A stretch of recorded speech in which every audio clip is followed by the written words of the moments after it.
Hey, Brian Manning here. Welcome to another news edition of the Garden Report. It never stops. September 1st, this is the 5-year anniversary of the Kyrie Irving trade, one of the latest trades I had ever seen in an NBA offseason, particularly of that magnitude. And after recording Dome Theory this morning, talking about that inevitability of Donovan Mitchell landing with the Knicks, of course, the Cleveland Cavaliers pull off a trade to acquire the Jazz star, who is signed for 3 years through 2025, his player option that year that he'll inevitably not opt out of. A long time span for a group that's young, that emerged as a top 10 defense early last year, as well as a home court advantage seed in the East in the early stages of last season before injuries struck, and solidified its roster with Caris LeVert last trade deadline. Darius Garland emerged as a most improved player candidate. Evan Mobley, I thought, should have been the rookie of the year. And Jarrett Allen emerged as arguably the best rim protector in the NBA next to Rudy Gobert. That team looked to have powerful potential, and they pull off a deal trading 5 first-round picks, 3 outright, 2 swaps into the future. They keep their pick this year, it appears, and send out Lauri Markkanen on a $16 million deal. They trade Collin Sexton on a sign-and-trade that's going to effectively give him $18 million-ish a year, so he ends up getting paid. In one broad stroke, all of the NBA offseason outstanding news items are effectively sealed here, and the East gets all the more stacked with Mitchell's arrival in Cleveland. Now, there's plenty of questions to sort out on the Cleveland end. Mitchell, with 538 ratings, was one of the worst defenders in basketball last year. The numbers in that playoff series against Dallas particularly were abysmal, the way he got hunted off the floor.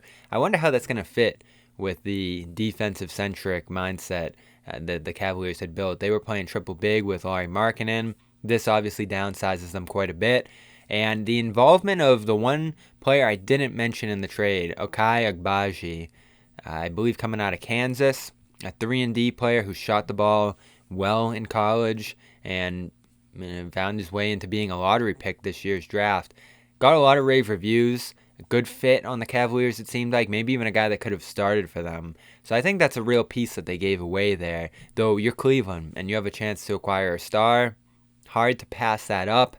They're going to have to figure out some stuff, whether it's the ball share between Darius Garland and Mitchell. Garland's three-point catch-and-shoot percentage is around 35.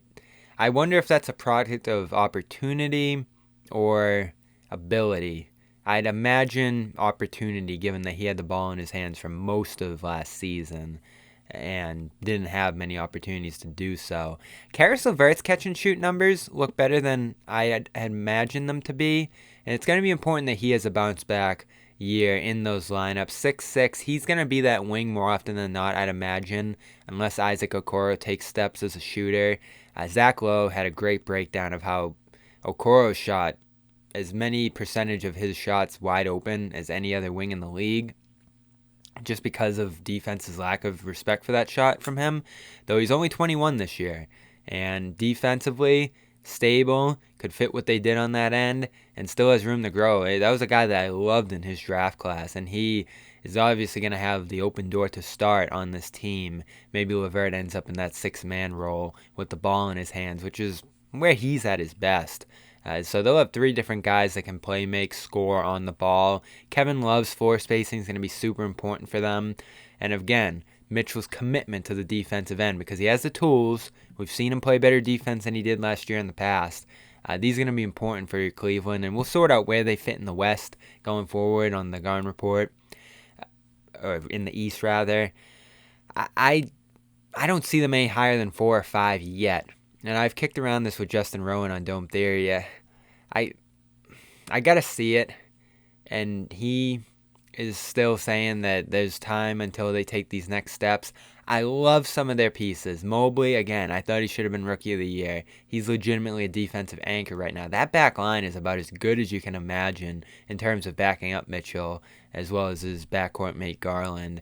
And this team should stay stable in that top 10, 15-ish range of defenses, but they got to get some shooting. going to be paramount if they want to become a top 10 offense too and really become a player in a tough Eastern Conference. I still look at this and say the Cavs look up at the East and say, this is still pretty tricky for us, rather than the rest of the East looks at the Cavs and says, uh-oh, particularly the Celtics. So that's the Cavaliers end of things. Danny Ainge, old friend Danny Ainge, gets another boatload of picks. The amount that he has amassed, 10 between the two trades here, including 2 or 4 pick swaps rather, is pretty impressive. It's a good starting point. A roster that's still pretty loaded down with veterans. He's going to have to sort out where they cut off around the edges. And Mike Conley's making $22 million. Bojan Bogdanovic, 19.5. Malik Beasley, 15.5. It's an expensive roster. It's a luxury tax roster right now as it stands with 16 rostered players. That Markkanen contract coming over was a sizable one. Multiple years on it as well. I believe about $51 million left on that one, although a partial guarantee in the last year. There's some younger guys to like there. Sexton, he's going to get to play a lot. He's going to get to continue to grow into his second contract after having that incredible scoring season a couple of years ago. Surgery last year. Talen Horton-Tucker, does he get to play with the ball in his hands more after that Patrick Beverley trade? I love Jared Vanderbilt, but who ultimately allows him to slip under that tax? Is it Vanderbilt? Does he end up being a guy that can move into a TPE? He's not signed long term. Only one more year with a partial guarantee after this one. It's a guy I've really liked the Celtics possibly acquiring, this Gallinari trade. They can't go after one of those more expensive wings on Utah, but they could pursue Rudy Gay. 36 years old, still able to score a little bit, has a jump shot. Last year his production wasn't great. Shoots 34.5% from 3, just 8.1 points per game. He's really hanging on there at the end and didn't play a ton. But does it cost you nothing? Do you even get picks back, taking that money off of Utah's hands? Utah certainly has the picks to give up at this point. These are going to be interesting Celtics intersections in this trade, even though they were never really a Donovan Mitchell suitor themselves. Didn't make a ton of sense on that end. Mitchell will be a free agent when that cap spike is expected to come in 2025. Do the Cavs cement themselves as an East contender by then? Does he end up becoming another major free agent by that point? And do the Cavs even get to a point where that's going to be a question? This year one's going to be important for establishing a baseline with that group, and then beyond that, they can try to add. Kevin Love comes off the books after this year, as well as Karis LeVert, so they'll have some flexibility after this season to assess where they're at, what this core is capable of, and roll forward with a pretty impressive core of talent. Maybe the best the Cavaliers have ever had, top to bottom. It's possible, even though those LeBron teams were pretty great. This team, I think, is starting to go in a direction where you say, all right, we've moved on from LeBron, and they certainly had to after LeBron signed that extension, took himself out of free agency next summer. That dream's dead. Donovan Mitchell instead becomes the latest Cleveland Cavaliers star, right alongside Darius Garland, Jarrett Allen, and Evan Mobley. What a turnaround for the Cavaliers and GM Kobe Altman, who has done a sensational job the last couple of years, finding talent wherever he can. We here on the Garden Report, brought to you by Athletic Greens. Athletic Greens has 75 vitamins, minerals, probiotics, antigens, all the different things to help your health, energy, immune system, and get you a proper nutritional start. All these different health attributes that you can get in different spots. It's all in one here. You pour it in your water every morning. We've told you the routine. We've been on for 2 months. We're feeling good. We're attacking these summer days, getting all the stuff we have to do done. And with a good diet, good exercise, can really start a good, well-rounded life for you. And support the Garden Report, CLNS Media. Go over there. Check it out. Give it a try. Check out the reviews. The reviews are amazing. If you don't believe us here on the Garden Report, though we've all been using and loving the taste, most particularly compared to other green juices. It is a great product. We love it. Whole family's using it. And you're going to get a year's supply of vitamin D as well as 5 travel packs when you go to athleticgreens.com/garden.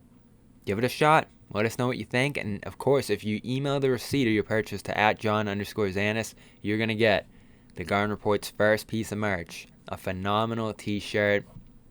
Fitting Phenomenal product. athleticgreens.com/garden. Thank you to them. Thanks for watching. We'll be back, I believe, tomorrow with a live show. Stay tuned at Celtics CLNS for an update on when that will be. And for now, Donovan Mitchell, officially a Cleveland Cavaliers in September. And the final pieces of the NBA offseason fall into place. Sexton joining the Jazz. Mitchell off to Cleveland.